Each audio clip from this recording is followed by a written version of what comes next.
Здорово, Сань. Ну, все-таки решил я трубу снять, потому что она очень мешает. Ты говоришь, да пусть пока повисит, да? Мне кажется, бессмысленно это.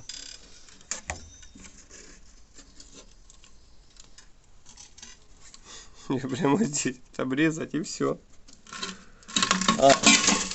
Она сама обрезалась даже.